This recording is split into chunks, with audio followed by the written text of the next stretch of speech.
Hello, everybody, and welcome to Taking Control, the ADHD podcast on Rash Pixel FM. I'm Pete Wright, and I'm here with Nikki Kinzer. Hello. Hello, Pete. Once Hello, again, everyone. Our crazy schedule this week. We are adapting. We are. And it's great. We're fine.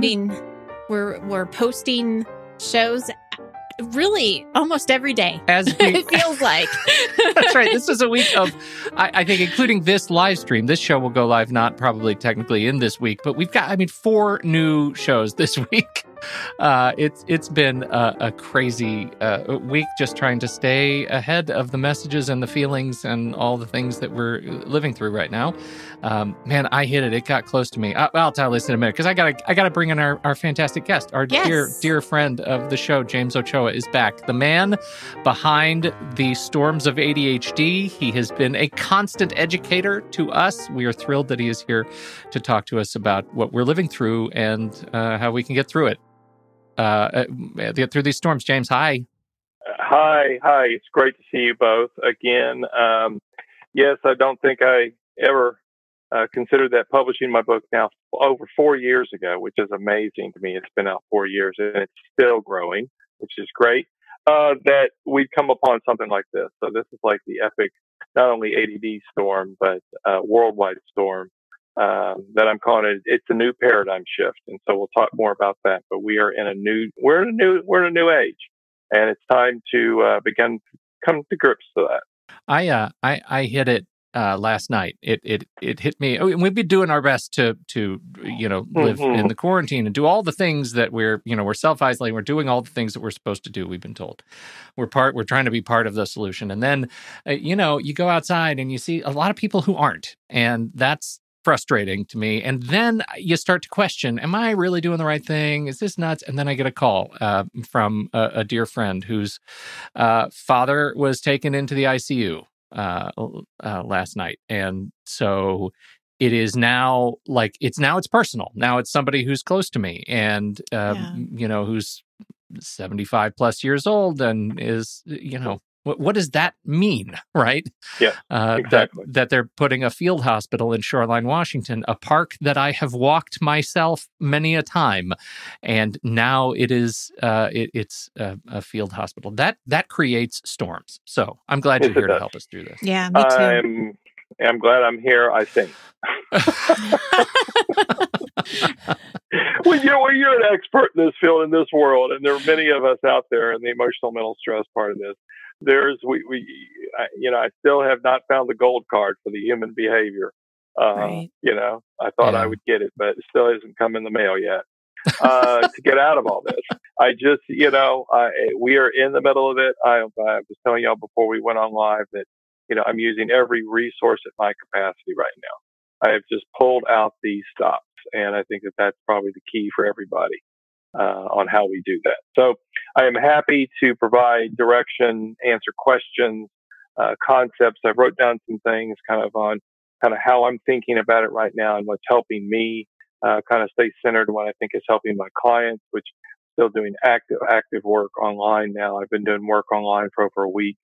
I was early containers, I would say, here in the Austin area of Texas, which we don't have the same way that y'all have got up there in the Northwest at the moment, but we shall see. So where should we start? Where's a good place to start in concept and kind of driving forward to help folks? I would be curious to hear what you're doing. And then I have certain, what I did is I wrote down a few notes of what I've been seeing in the last week with clients and some of the questions that are coming up. And I think even on a personal level, being a coach and, it's so difficult at these times right now because I'm so used to trying to help people move forward and, be optimistic but sometimes I don't know. I don't know what to say. So I'm just listening, which is what they need too. So I'm just listening because there just isn't, we don't know, right? There's just so much uncertainty right now. Exactly. Well, let me frame a few things because conceptually, I would say I definitely have the conceptual framework for a second book that's developing. And some of that, the conceptualization is starting to come around. If you think about the ideas of neurological balance is really what we're after here. And what's neurological balance? It's when I feel centered for some period of time, or I'm not too distressed and I'm not too overly optimistic about things, but I just feel like I'm a little more centered inside. And that's really what we're after, even if it's momentarily right now, because balance is not, first of all, balance is a dynamic structure, right? It's not a static, meaning it moves. It's constantly flowing back and forth. I like to think of it as on an infinity circle or a lazy eight that's going on its side back and forth. That I'm trying to flow between that in a way that feels at ease, or I've got some balance going on, like I know what's going on around me. Okay. So the second piece that I'm really practicing right now, that I really have hit on with the work I'm doing now, is the idea of curiosity and observation skills. Okay. Those seem enormously simplistic, but they're not. In that, curiosity and observation is allowing you to unplug your mind from the fear and from the distress that's going on, even if it's momentarily. I'm talking it may be nanoseconds long in today's world. But the ideas of curiosity and observation is to be curious about what's going on and observe what's going on without necessarily being detached or running away from it. But it's a neurological pause button as I'm talking about it. And that curiosity and observation, it's a pretty constant source in my life right now. My wife and I had been to the grocery store, and it was time for us to go. Things in Austin are probably going to get more significant, and so we went to the grocery store, right? And I did my best to not get caught up in the fever of it all, but it was pretty much impossible. It's hard. That's a real question, because I find myself, I can get into curiosity and observation mode pretty easily, and I can almost immediately go into obsessive mode. Yeah. Right? Like that seems like a pretty fine tripwire of a line. It is a tripwire, and it's what happened with me this morning, Pete. So I was in curiosity and observation mode. Then I would flip into this obsessive. Oh my God, we do need everything in this store, and it's like no, wait. You know, I saw one sane person who was buying for dinner only tonight. You know, but it was just like, and so that is around us. It's not going away. Okay, and because it's not going away, we have to acknowledge that. The stress is not going to abate anytime soon. And with that, I would say the ideas that you've heard me talk about before, and more recently in the last couple of years, of what I would call as micro meditations or slow motion, where you're slowing down 1 to 3 minutes throughout the day, stopping yourself. In this kind of stress, meditation is not going to feel like a luxury, and it's not going to even feel like you maybe want to do it or that you want to slow yourself down. It's going to be an effort. It's a real effort to stop myself and put on that timer and sit down. Okay. Because my body is going to want to run. My body's going to want to do things. My body wants to be prepared. And so in many ways, where if people have practiced mindfulness or any levels of meditation before, you may have had some sense that it felt nurturing and connective. And I've gotten a little bit of that. But 80% of my mindfulness right now in meditation is survival. It is, I am just tapping back the stress that's around me at a palatable level, so that I can live within some kind of sanity in my life on an ongoing basis. I don't know if that makes sense for both of you, or if you have more questions about that, but I think that's probably a key piece for people to understand. Well, I think it's also really important right now, when you have so much anxiety about the future, it's pulling you back to the present, of where we are right now, where you are right now. And I think that's an important coping mechanism. For sure. So I do have a couple of questions, because I know that with my clients, Some of them are handling this pretty well, right? They're embracing it. They're like, hey, I don't have a commute anymore. I can, spend more time with my family or get some things done at home. I had an interesting conversation with a coaching group that they were talking about how they almost at times feel more focused because they work so well under pressure. Have you noticed that at all? Like with your clients where some people are like, no, it's, I can focus. Yes. It's interesting you'd say that, Nikki, because there's a little bit of an element for us diagnosed with ADHD that says, oh, so the whole world's going through a storm like I normally go through. Yeah, right. Element that I know what this feels like. And so it is a focusing agent, but in that hyper focus at some level, it can be very adrenaline producing. It can be very, it can wear you out over short periods of time. And so even for us who are used to it and know the patterns, and I'm certainly one of those, and having moved my office home and now I have everything operating here, but it's still not settled. I've got a lot of energy to be able to focus on that, but you're right. There's a normalcy to this of high stress. Well, and I think that's like I was feeling, I don't want to be whistling through the graveyard here too much, but I was feeling pretty good about things. Like I was feeling on top of it Monday, Tuesday, like we were adjusting. We were kind of ahead of a lot of the country. And so I feel like the real wave of initial anxiety hit us last week. And so this week we were prepared. And all of my clients are thinking, oh, we got to get something out about COVID. So I'm working, I got tasks, I'm doing things, I'm producing podcasts. And by yesterday, I was an empty vessel. I was done. Yep. There was just nothing left. And so I have to imagine I'm not alone. That exuberance of being kind of having that focus piece it's not infinite. No, it's not. And I think I was talking about it earlier. There are really waves of anxiety. And so we're all going through these waves and they're not predictable. Right. They're not predictable because the degree of unknown changes on an ongoing basis. So if you get new information, if there's a new subtle measure to something that suddenly gives you a different perspective, much like for you, Pete, that, it becomes personal with a friend's father. Mm-hmm. And that's going to happen for all of us. We're all going to know someone who is in that space. And so the other piece to really pull in here is in the cycle of grief. It's in the cycle of loss and sudden change, which is why I'm talking about it as a paradigm shift. Things are not going to be the same. There's going to be things that are much different in many good ways. I've seen more people on the street. I've talked to more neighbors from a social isolating safe distance, right? But than I have in probably 2 years in the last week. I don't know if you've seen the pictures of Los Angeles and the smog not being there because there's no one driving on the freeway. Swans in the canals in Venice. Right. So and so we're getting this paradigm shift.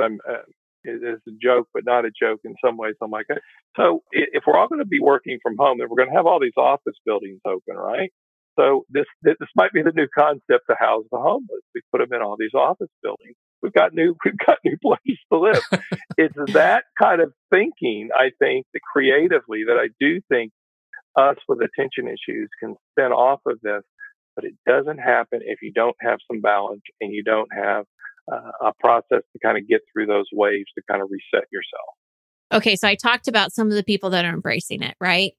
And now I have some people too that are really resisting it. Like, I don't want this change. I don't want this transition. I don't want to see the good in it or any silver lining of it. Right. Now, I know that is not going to last forever. One thing I know a lot about with ADHDers is they're resilient and they persevere. Yeah. So exactly. I think I probably caught some of them at their worst, right? Because they're very stressed. So here's this new routine that we are forced into. How do you handle that? How do you get comfortable with being uncomfortable and And most important is how do you deal with the isolation? Because I have several clients who live by themselves and are thrown into this new routine, and they have to do it by themselves. Right. And so when you've got this degree of transition and change, first of all, routine and structure can be a real difficult with people with ADHD. But once you identify structure and routine that's personal, it can feel very comforting. And so I'm encouraging people that in this transition, right, where the paradigm shift has happened, and so all your routines and structures have been thrown off, okay? You start looking at the ones you still have, whether that's brushing your teeth or putting on your shoes. I don't really care how simple it is. You keep focusing on the ones that you are working with, and you understand that this is not an easy thing to look at, but it too shall pass, meaning we will normalize the way that we are working together. The isolation piece is a little more challenging because we have had such interconnectedness in so many ways of being able to get out and socialize with others. And so when you can't go to restaurants and when you can't go to your local gym or other kinds of things, you suddenly are left looking around your life saying, okay, what is meaningful to me? And so this is where the meaning, I really encourage people to begin walking around their homes and looking for meaning of things that have been put into corners or need dusting off, whether it's an old instrument or it's a photo album book. I wanted to finish it in the back of the closet. But it's like going to look for meaning in my environment around me. That looking for meaning, Nikki and Pete, is critically important in a stabilizing factor of the mind, because when you find meaning, it creates a sense of knowing. That knowing creates a sense of comfort of walking towards something.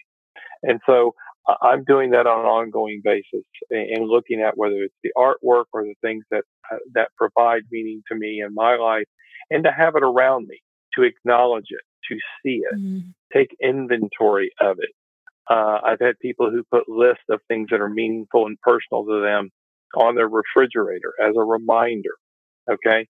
Because there are a lot of things we have hidden away in the chaos of our lives of running around, that isolation stops you from doing that. I could look at my desk that's in front of me right now and find many, many things of meaning, that whether it's my son's birthday gift that's coming up in June that I don't want to forget, which is dice for his D&D games.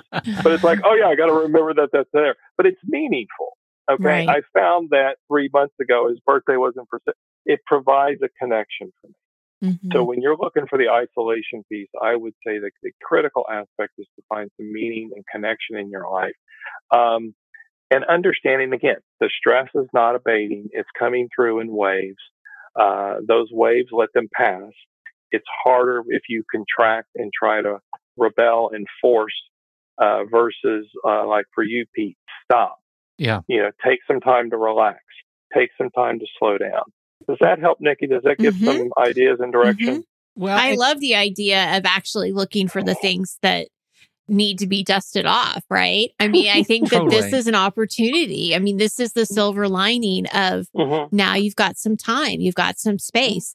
It's forced upon you, but it's a good thing. It can be a good thing because maybe you're opening something back up that is really positive. I like that. One of the things that we've talked about extensively, I think, this year, it's been a real focus and a real key learning for us, is rejection sensitivity. And I was talking to somebody yesterday who's living alone and dealing with this, and it hits them. The way they describe it was that they're alone. They're isolating. They're doing what they are told is the best thing to do for this. They're doing their part, and they feel like that isolation is triggering the same emotional sensation that somebody has rejected them personally. That there is no direct feedback. I think that both talking about looking for meaning and trying to find those communities, those triggers of community, really important in balancing that. Right. So here's a fun one in society. We have, my wife and I, in our little dining area, we have windows that look out onto the front street that go by. So when people are going by now, I'm making sure I'm giving them a big wave from the window. Right. See if I can get a wave back. It's like old times. It's like sitting out on your porch. And so this is where I think we are regenerating a new connection with each other in ways we could have never thought of. That as someone I heard talking about this yesterday was saying, this has affected everyone from A to Z. It is all cultural, all financial, all lines. It's affected top to bottom. And as we brought a bag of groceries to our neighbor next door who's 70 who can't get out, we do things to try to help each other. That provides meaning in my life. And so if we can stay on that active side of meaning and things that we're grateful for, appreciate, again, like I was saying with the mindfulness and meditation earlier, there are going to be pieces of you that are say, I don't want to do that. That feels too hard. You have to be able to work through or ignore those kind of feelings and keep walking toward them because they really do provide a balancing point for our emotional and mental stress. I'm finding it even more frustrating to be met with so much of the news and the signal of people who are not doing this, who are disregarding the recommendations, regulations, wherever, and that leads to that sort of trigger happy addiction to like looking at the graphs and watching the spread and watching the news and feeling like it's not really FOMO. I've been trying to come up with another thing. It's an alternative to fear of missing out. And the best thing I can come up with is fear of stressing out, FOSO. It's like I am addicted to the stress anxiety that I'm to remind me that I'm doing this for the right reason. Well, and I got to say too, Pete, to add to that is that this is a different situation. It feels to me a lot like 9/11, right? When 9/11 happened, everybody was watching the news. Everything that was on TV was all about 9/11 and everything that was happening. It was this like almost addiction of watching it. But then there was a time where it sort of like kind of went into the stories of the people and it got sadder and sadder. And then, how that evolved. The thing with this is that every day there's something new. And so it does pull you because it's not like you're listening to stories anymore. You're seeing a press conference every day from the president and his people behind him, talking about like the updates and everything's always changing. So there is this like sense of need to kind of figure out what's going on. Well, there is, Nikki, but this is where you normalize that change. You know it's going to change, and you begin to tell yourself it's going to change. And it's not the change that I'm going to focus on. I'm going to focus on that I have a community around me. There's an element of safety in what I'm doing, my social responsibility. I do my best, Pete, to hold a state of gratitude when I see someone who appears to not be following the highest good of the social isolation or helping out to flatten the curve as we're talking about it. And the best I can do within that is to say, I don't know that person's life, and I don't know their reason for being out there in a way that's not, that appears to be meaningless to me. There may be something that they need in a way that I don't know about. So I'm going to give that benefit of the doubt as much as I can, because that benefit of the doubt is comforting to me. Okay. Rather than being angry. Absolutely. Because again, the anger part is the contraction. That's the piece our bodies are used to doing. We're used to going to that stress and contraction under survival. And again, it's an effort. It's an effort to look and wave at people walking by, to say, I'm not sure why that person is out, but they may have reasons that I'm not aware of. And I'm going to assume that before I'm going to assume something else. And that's the best we get at the moment. Okay, that the change is normalizing. It's not going to stop. But I will tell you, I have gone to very extreme measures in my own personal life about meaning regarding kind of the biggest picture I can have. That if things were to continue to evolve and become difficult, who am I today? And what kind of life have and am I living?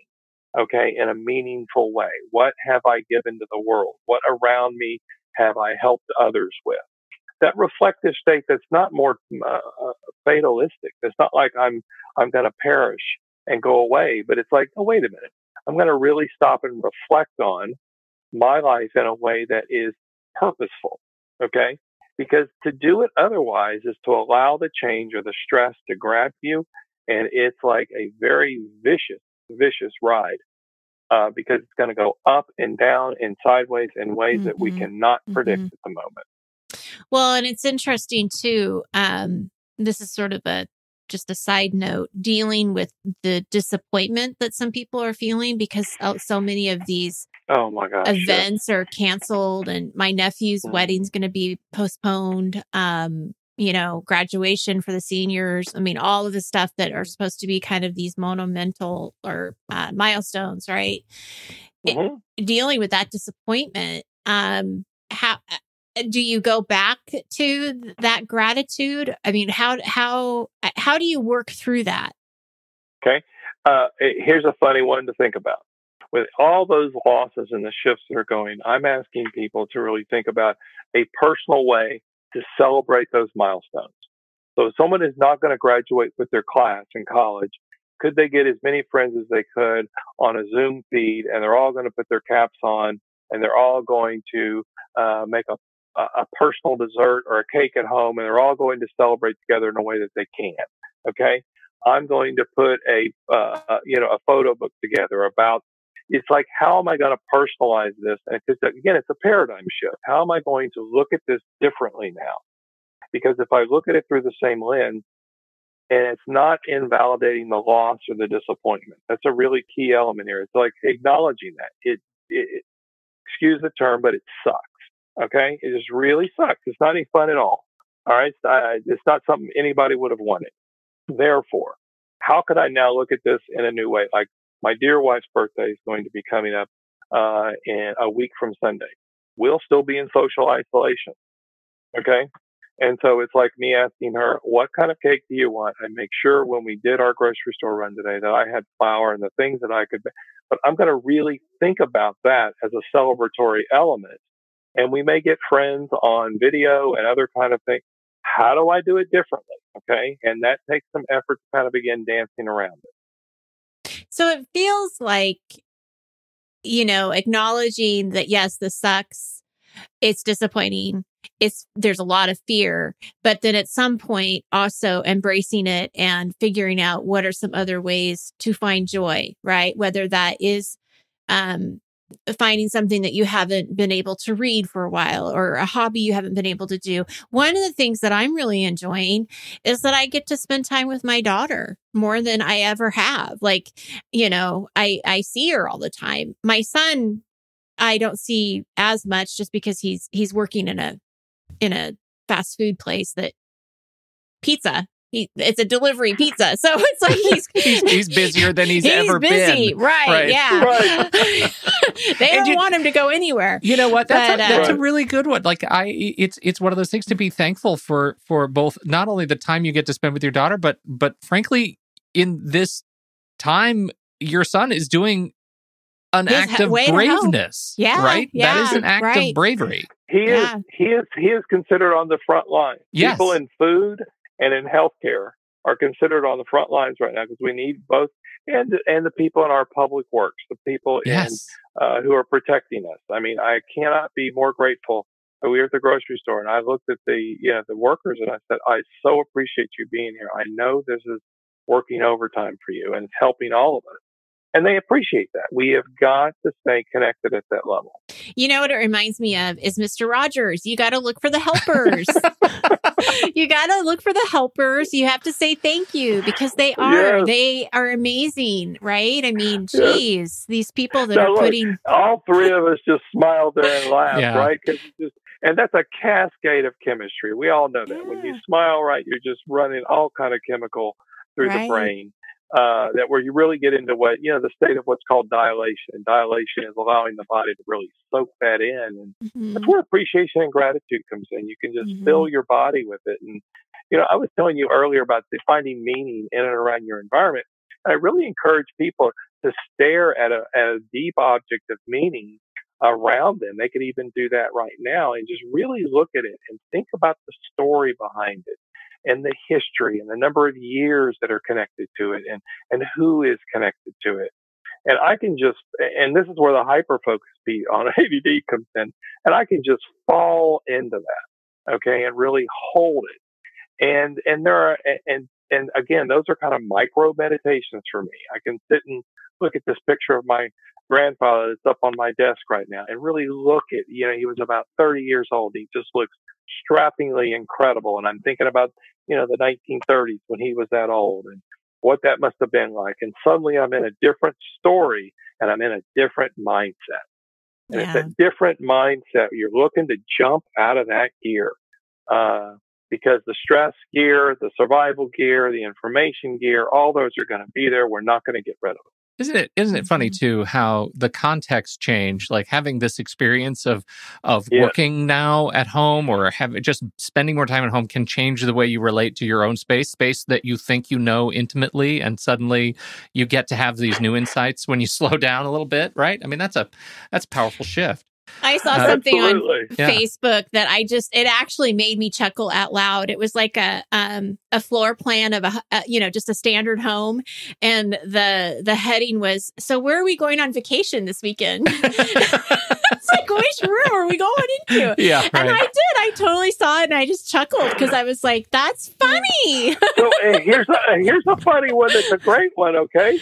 I saw online, I don't remember which nonprofit it was immediately, but someone where they're getting actors and other famous people to read storybooks to kids and putting those online. It's like with your family, where are you going to go on vacation?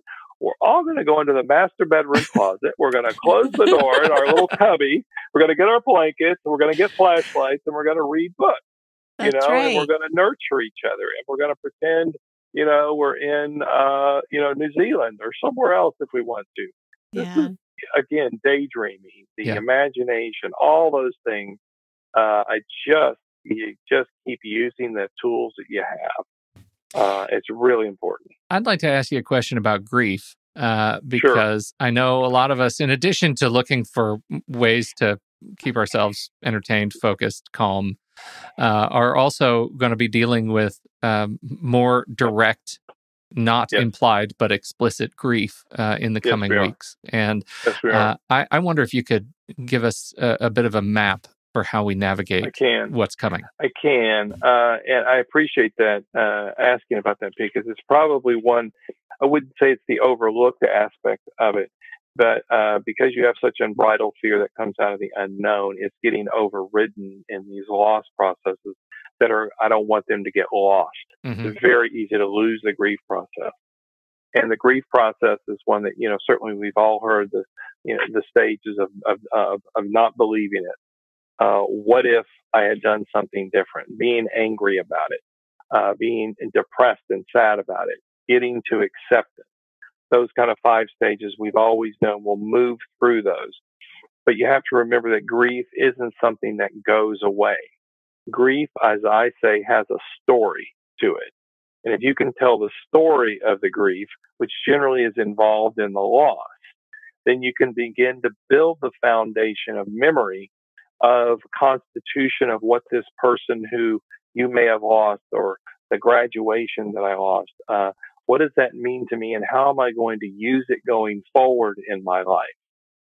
So when I encourage folks when I'm dealing with grief and loss, that you build a relationship with that loss in a way that's got meaning and that you're going to carry forward in your life. Okay.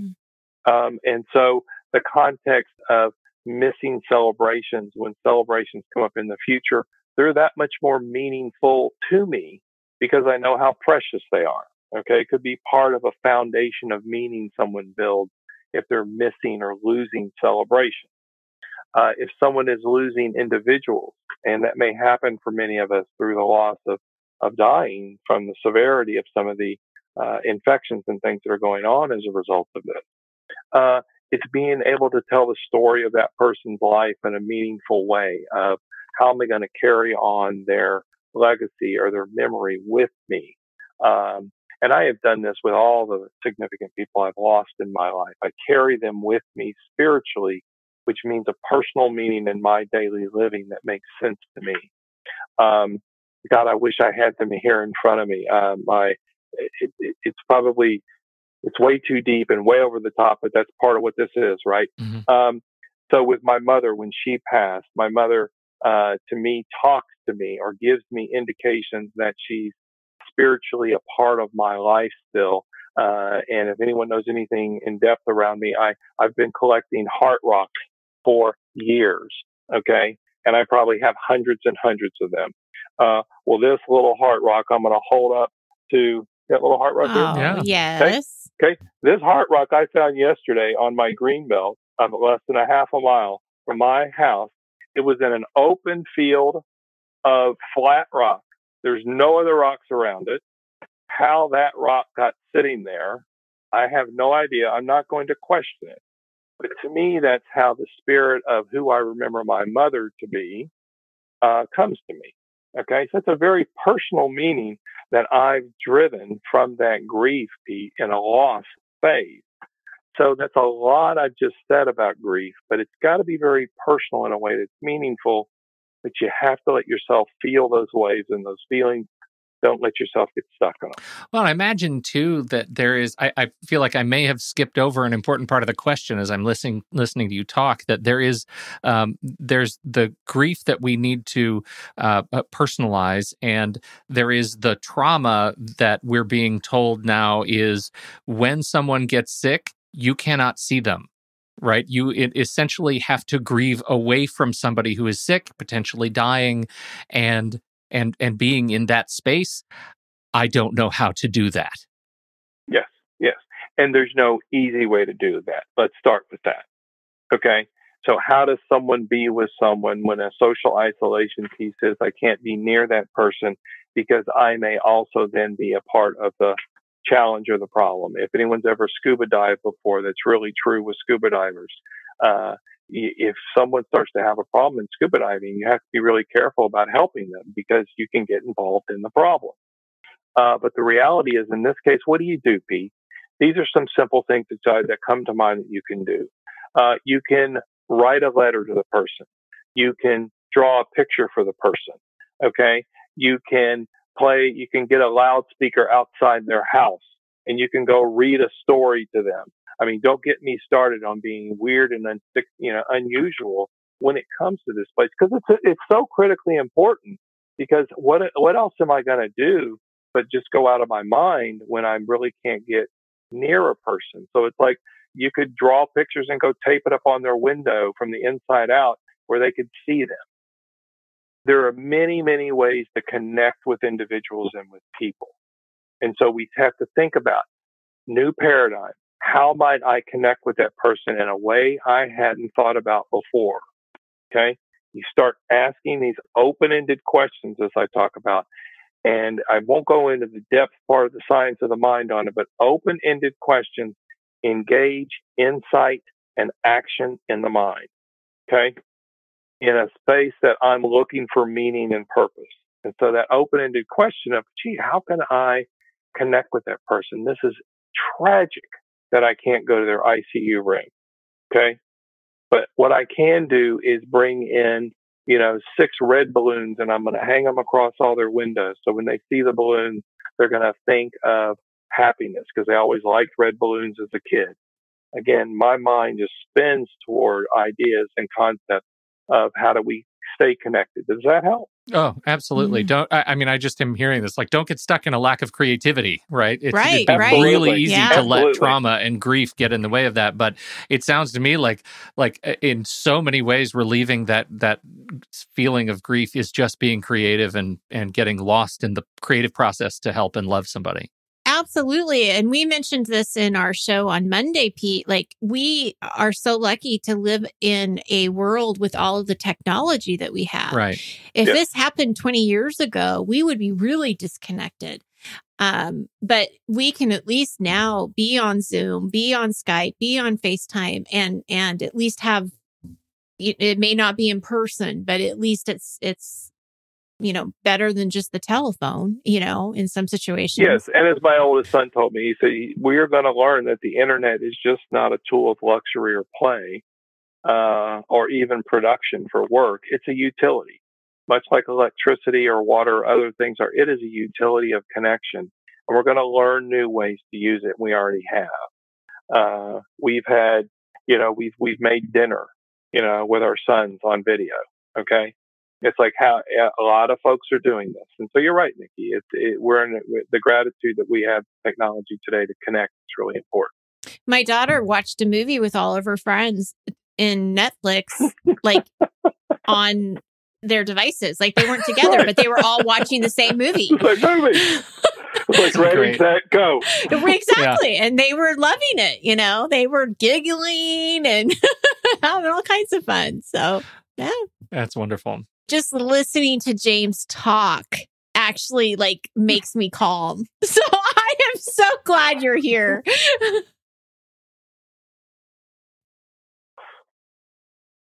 He really can.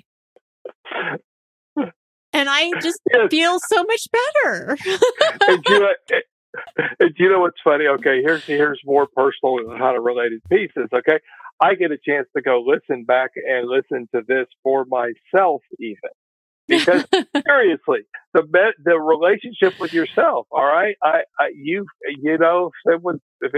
read my book, Focus Forward. I talk to myself in the morning when I go in to the office. I still do that. I'm doing more of that now. I wake up, James, you're okay. Mm-hmm. Focus on what's important to you. What are you going to do next? Okay, this here. I've had this very interesting role of, I've been doing meditations between 3 and 4 in the morning, very quiet around me. I wake up not in distress or anxiety, but the need to fill myself with some resource. Yeah. And so I'm doing that. And those are guidance pieces to me, but I appreciate that because it is something that I pride myself on in a way that I've built. And I'm still just stunned at the amount of resource that I have around me. And I encourage people to find that with meaning, a way to connect with others like your daughter is doing. Let's keep doing it. Love it. Thank you so much. What a wonderful gift that you share some of that time with us, James, as always. Where do you want people to learn more about you? Not like they don't have it memorized up by now. I think all of our listeners have your book because either I've sent it to them because they're my client or because they hear us talking to you and they go out and buy it. But still, you need to promote it just in case. Well, absolutely. I appreciate that. So, the book Focus Forward, Navigating the Storms of Adult ADHD. I just crossed its 4th year anniversary. Its first leap year, by the way. It was released on February 29th. Oh. So, it's only had 1 leap year birthday. I figured that was a wonderful, quirky way to do it. But under, JamesOchoa.com has all this information right now. And I have some new services and products regarding subscription and membership sites that I'm starting to put out there called the Storm Team. And so if people are interested in that, a way to stay connected with me. I do have concepts for a second book. Both of you will appreciate. Okay, I'll give a pause here. My son, Jules, and my writing coach and editor are working on season 2 of the podcast. As much as I want to say, come on, James, I'll believe it when I see it. Right? Bring me the pod, buddy. I could give you some spoiler alert. Here's my dear wife. Yes, hi for a second. Hi. Online right now? Oh, yeah. Say hello to the ADHD community. Oh, sorry. Hi. This is my dear wife of 32 years. Well. We're all helping each other. Yeah. I told Nikki wanted to say hi. That's Sorry to get in here. But see, this is the home office. That's right. It's what we got. It's all really good. Really good. It's right. So nice to see her. Okay, JamesOchoa.com. You've got a podcast, another season 2 of the podcast coming. Jules is good. It is. Let's just say it has to do with groups. Okay. Excellent. I won't say anything more. It'll be a lot of fun. They've started writing. I think it'll be finished this summer. But Jules has taught me into it, and I think it's going to be a lot of fun. Outstanding. You need to keep him around. Yeah, absolutely. I think I will. Good family member. Thank you, everybody, for downloading and listening to this show, for hanging out with us, for hanging out with our dear friend, James. On behalf of Nikki Kinzer and James Ochoa, I'm Pete Wright. And we'll catch you, probably sooner than you expect, right here. Probably. On Taking Control, the ADHD podcast. Thanks, everybody.